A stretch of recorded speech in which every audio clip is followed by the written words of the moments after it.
Hello, everyone. For our corporate governance current event, our group will be presenting on the Volkswagen emissions scandal. While this event took place a number of years ago, we will be discussing where Volkswagen stands now in regard to its corporate governance practices and the many changes the company had to undergo in the wake of the scandal. The Volkswagen emissions scandal left a lasting impact on Volkswagen's corporate governance policies in relation to the four principles of corporate governance, which are responsibility, transparency, accountability, and fairness. Dubbed the Diesel Dupe or Dieselgate, the EPA found that in September of 2015, many Volkswagen cars had a defeat device installed, which was a software in diesel engines that could detect when the vehicle was being tested. This computer software could effectively sense when a Volkswagen car was undergoing a test scenario based on speed monitoring, engineer operation, air pressure, and even the position of the steering wheel. When the software detected that the car was under laboratory examination, the device would put the vehicle into an energy-saving mode that would disguise the engine's normal power and performance. This allowed vehicles to pass inspection in the lab and therefore enter the market for selling. Once on the open road, vehicles would be switched out of the testing mode and run at full capacity. This resulted in Volkswagen vehicles emitting nitrogen oxide pollutants up to 40 times the limit that was allowed in the United States. While the false operations started in the United States, the problems quickly spread to the UK, Italy, South Korea, Canada, and of course, Germany. Volkswagen therefore had to recall 8.5 million cars in Europe, including 2.4 million in Germany, 1.2 million in the UK, and 500,000 in the United States. As a result, Volkswagen's shares fell by about a third when the news of the scandal broke.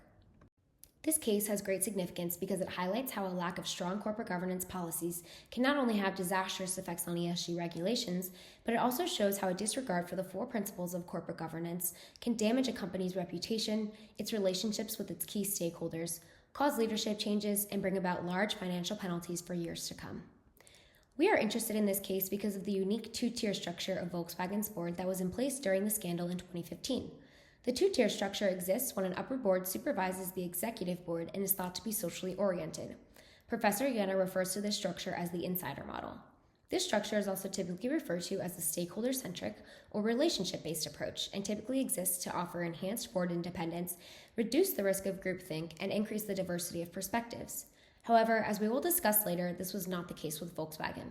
Ultimately, the impacts of the emissions scandal started in Volkswagen's flawed boardroom, which consisted of 21 members on the supervisory board.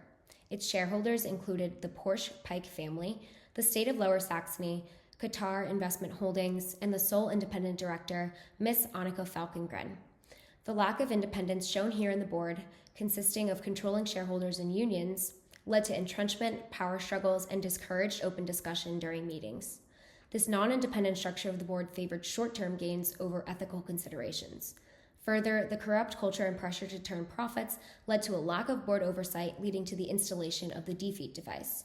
As a result, although this scandal took place almost 9 years ago, Volkswagen still faces cost pressures relating to the significant financial penalties they had to pay.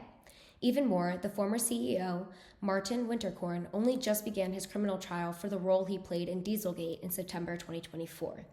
Overall, from this case, we can learn the importance of transparency and accountability, how ethical considerations in business should be balanced and prioritized in the same way profit maximization is prioritized, and the need for the robust testing and oversight by the board. Moving into our agenda, we will first look into the context of the case and its most prominent facts. We will investigate the key issues and conflicts of the case and compare and contrast facts of the case, while also applying relevant course readings to further understand how the dilemma at Volkswagen continues to have lasting impacts on the company. Volkswagen AG, a multinational automotive company based in Wolfsburg, Germany, with operations in over 150 countries. Volkswagen's dual board governance structure with key stakeholders including Porsche SE, which holds 53.3% of the voting rights, the state of Lower Saxony with 20% ownership stake, Qatar Holding LLC with 17%, and other institutional and retail investors making up 9.7%.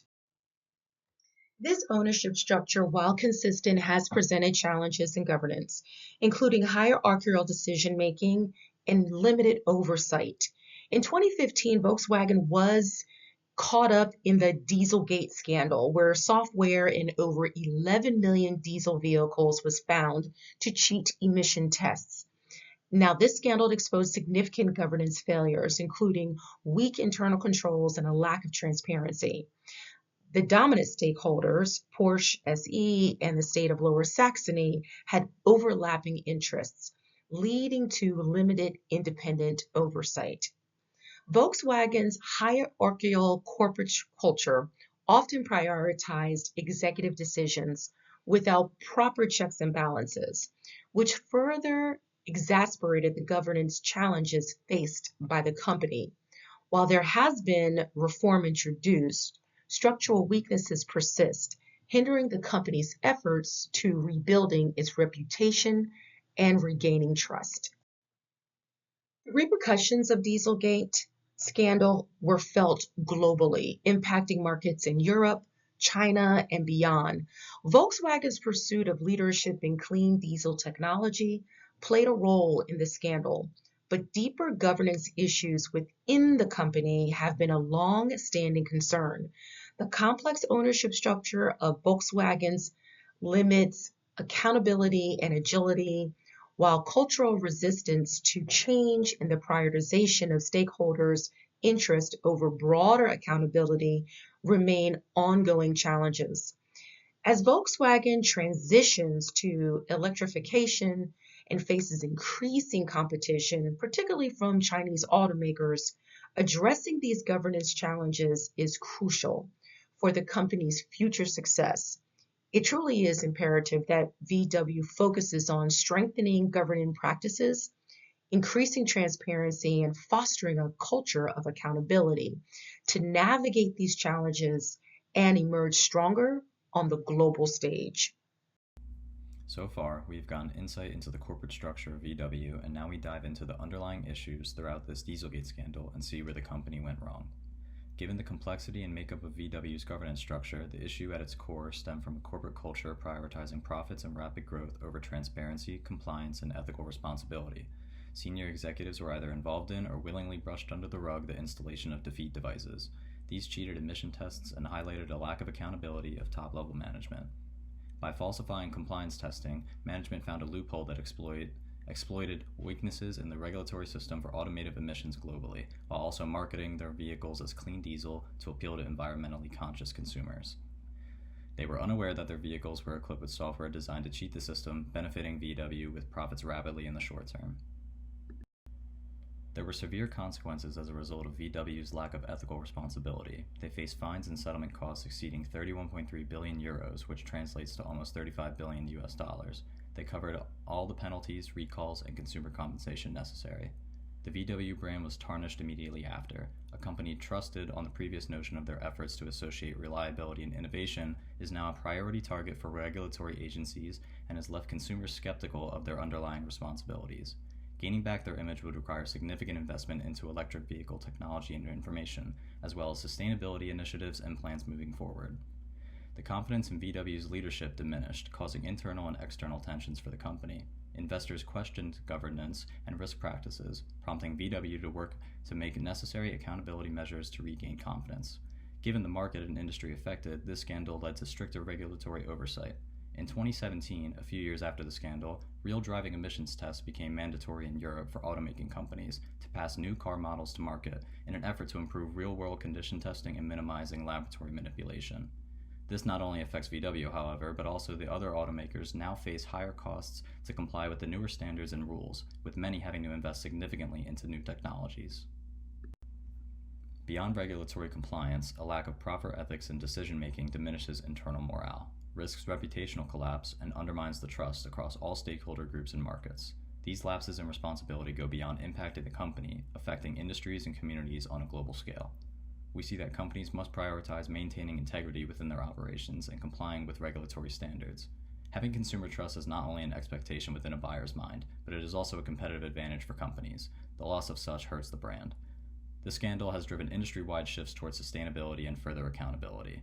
Zero-emission targets and carbon neutrality are terms we are hearing more common throughout energy and automotive sectors today. Measurements for potential growth not only act as standards for which to comply, but can create goals and opportunities for companies in a changing market space. Corporate governance and investment norms are quite different in Germany than the norms in the US. And you'll see that as we go through these slides. We'll use VW as a representative example. Germans like to invest in companies that they have a close relationship with. For example, as a founding family member, or as an investor that does business with that company as a supplier or a customer. As a result, German investors tend to have larger stakes in less companies and aim for at least a 25% stake, where they gain special veto rights for big decisions that the company might make. By contrast, investment strategies in the U.S. are founded on the principle of diversification. Many U.S. investors are also passive. They don't generally even know what happens in boardrooms of any one particular company, although activist shareholders are an exception to that. Some of the differences of norms we see between German and U.S. corporate governance could be the result of the differences of laws that we see across these two frameworks. First, German companies have a two-tier board structure, as Lily pointed out earlier. The two boards are comprised of a supervisory board, which is very similar in purpose to a U.S. board of directors, and the second is a management board, which serves a similar purpose to a CEO in the U.S. Now, where these two frameworks diverge is in the representation of the supervisory board. In German companies, 50% of the directors represent the employees of the firm, and the other 50% can be shareholders that may represent blockholders, which could include government officials. In the U.S., we know from the Enron case through Sarbanes-Oxley that directors on a board must be independent, and they certainly cannot be government officials. Another contrast, at least according to Friedman, is that the directors should represent only the shareholders of the firm. Generally, the German approach has many aspirations to benefit society and is widely regarded as the communitarian model. This model is intended to limit unscrupulous decision-making by providing a wider representation of stakeholders on the supervisory board. This is in contrast with purely profit-driven motives on the U.S. side, where Hershey may serve as an example of the shortcomings of the shareholder model. This model also engenders accountability of the board of directors because the CEO has less power. In fact, some German companies have multiple CEOs. This is in contrast with the common affliction of U.S. companies where the board of directors and the CEO experience entrenchment, where the Yahoo case and Heinz case may serve as a representative example. Another aspiration of the German model is to help limit the amount of externalities that the corporation yields by providing more checks and balances by a group of stakeholders that might otherwise stand to be harmed by those externalities. In contrast, de Klaver warns that U.S. companies impose externalities to a large extent on society. Fortunately, the German framework does not meet these ideals in all cases. In fact, it yields its own set of challenges that we see in the VW case. For example, the U.S. didn't have a seat at the VW table, and therefore a decision was made to subvert U.S. emissions equipment. Employees could demand higher pay or disallow plant closures, which may jeopardize the company in a global market. Too many cooks in the kitchen yields conflicting views, which makes consensus more difficult to reach. And people are still at the helm, and the unrepresented may get the short end of the stick. Overall, the Volkswagen case highlights how a lack of oversight and underestimating the power of strong corporate governance policies can have negative effects on a company for years to come. Volkswagen's problem started in its flawed boardroom with its widespread acceptance of deceiving its customers and shareholders in order to turn a profit. Over the last few years, Volkswagen has worked tirelessly to rebuild its brand image. In 2024, the company currently employs a code of conduct that is binding for all Volkswagen employees, promotes a Together for Integrity campaign that is central to the company's strategy and includes activities related to integrity, compliance, risk management, and human resources, and has also since installed a board of directors who fosters an open dialogue with employees to communicate the importance of the code of conduct. Since implementing these changes, Volkswagen has also been readmitted to the UN Global Compact and has been recognized by the Science Based Targets initiative, which is an international group that sets best practices for reducing greenhouse gas emissions. This group has acknowledged Volkswagen's climate leadership and supports the company's commitment to producing more electric vehicles, with plans to have 70% of its European sales be electric by 2030. Also, it is important to note that Volkswagen's ex-CEO, Martin Winterkorn, has started his trial for the role he played in Volkswagen's scandal in September 2024. This shows that while the scandal did occur a number of years ago, the company is still trying to hold those responsible for the damage accountable for their actions. In conclusion, the Volkswagen emissions scandal emphasizes the need for companies to have strong corporate governance practices in place in order to ensure that the duty of care, duty of loyalty, duty of obedience, and duty of oversight are being enforced for the good of all stakeholders.